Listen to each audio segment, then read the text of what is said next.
Fresh off of winning a national championship and watching Blake Corum go to the NFL, Donovan Edwards steps in as the #1 running back at Michigan. We've seen him with that amount of touches in 2022. He gets another opportunity at it again this season. What is he going to bring to these NFL teams? How is he going to be able to improve his draft stock? Let's talk about it. This is Donovan Edwards. He is a slasher running back, preferably a one cut, get me into space, and then all the way downfield. I'm taking this for a big play. What we know him for, those times in 2022 where he got the majority of the carries. Teams really wanted to stop the run because Michigan is a run-based offense. We're going to see how they change a little bit with Sherrone Moore now taking over as the head coach, Jim Harbaugh's departure to the Los Angeles Chargers in the NFL. And we're still probably going to see a lot of run game. Alex Orji in Michigan is going to be a little bit different. How are they going to adjust to their offense? But we know, based off of what Donovan Edwards has already shown in his time as a full-time starter in 2022, where he's able to break big runs. Inside zone here from Michigan. You can tell by the way that the running back has got his shoulders more square to the offensive line. He's not aiming with his shoulders to the outside here. He's not aiming to that tackle. So we can tell, again, this is inside zone.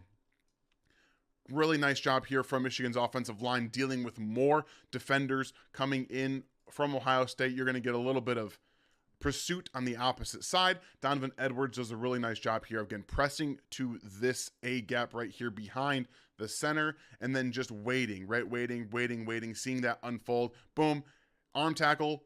Not a big deal for him as he gets up to speed quickly. That acceleration that he uses to get into space, and then what he does after he gets past that offensive line is really where he makes his money and how he's going to be used as this NFL type back. I liken him to a little bit of an Isaiah Pacheco style runner where he can get vertical really quickly, and that's where he's going to make a lot of his missed tackles and break those arm tackles to reduce his angles very, very quickly. He's able to get skinny and get through those holes in the offensive line and get downfield. So what he's going to offer from an outside perspective when we're talking about other things besides just getting loose and into the open field is I like what he's able to do from this different perspective of reading those second level players. So we get split zone action with a fly jet sweep on the opposite angle here. They're going to motion the wide receiver in that jet sweep, and then they have the tight end from the opposite side here is going to also come down, but he's in a block. So this is split zone where you have everyone blocking down like zone. Bring that tight end over to create a little bit of cross-section movement. You want to move those linebackers to the left-hand side or the right-hand side of the offensive line and get your running back more space. So here's that jet sweep. You have the puller come around. You have Donovan Edwards, again, reading this play all the way through. So he's going to press one more time up to the offensive line. That's really what he does well, in my opinion, when it comes to his vision. He reads those second-level movements from the linebackers straight up very well, but he's patient about it. He can get into that space and find that cutback lane, like right there, and then he's able to see those second-level movement players very well, and then again, breaking some arm tackles and generating arm tackles is another area where he really does excel as a runner, finding space, getting into it. And then he's not like the fleetest of foot when it comes to like the lateral agility into open space, but he's going to do a very good job of creating arm tackles with that burst and with his ability to read out second level movement from linebackers, from secondary members, all that fun stuff. So I like what he's able to offer, different styles from his ability to read the second level movement. But then that what we call curvilinear acceleration is where you're able to accelerate through a curved movement here. So he's going to bring this to the outside, right? We like running backs that will present to the beginning of the offensive line, like we saw in the first two, show that patience, that ability to press, but also quickly identify, I can get this to the outside. And then this curved motion here where he's going to take this to the outside, get upfield, and take it to that sideline a little bit, accelerate through. And you're going to see multiple defenders that are going to fall down to the ground as we go through this little slowly here. So you can see the angles. He's going to generate just a little bit of a step outside, and he creates missed tackles and different angles to pull away from defenders in open space. So that curvilinear acceleration that he brings is unique to a lot of running backs his size at 6'1", 210 pounds. He's built a little bit taller, built a little bit more like a wide receiver, but he can accelerate through those curved movements, which create angles, and really it creates more arm tackles for him to be able to break as he gets into those second levels. And what he really was to Blake Corum was a receiving back. They used him more as that third down guy that can run good routes. He is built like a receiver with at 6'1", 210 pounds.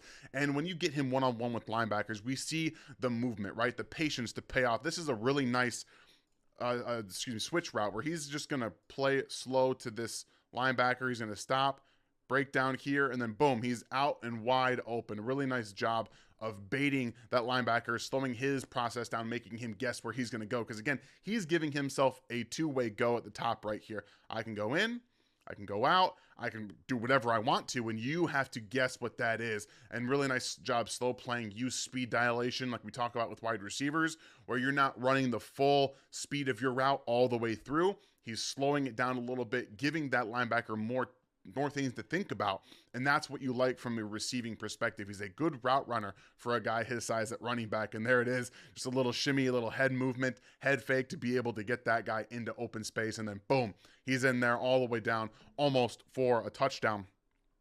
But being on third down, on the field on third down, requires a lot more than just catching the football, right? Pass protection is the thing that's going to keep you out there in the NFL. Can you protect that quarterback?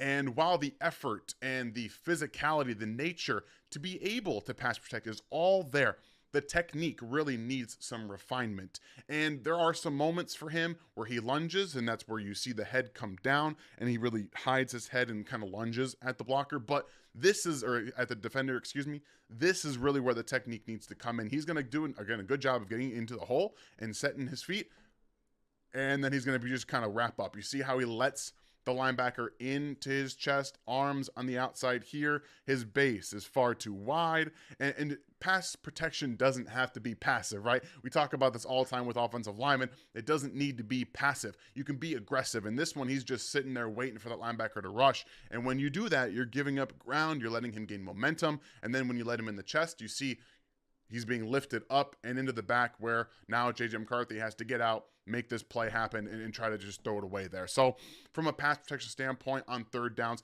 technique needs to be cleaned up. We're going to hopefully see that going into 2024.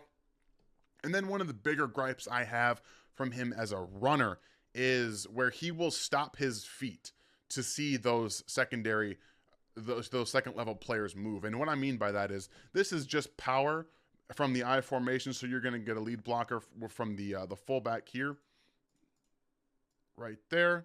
And then you also have this right-hand side play guard is going to come all the way out and lead block for him as well.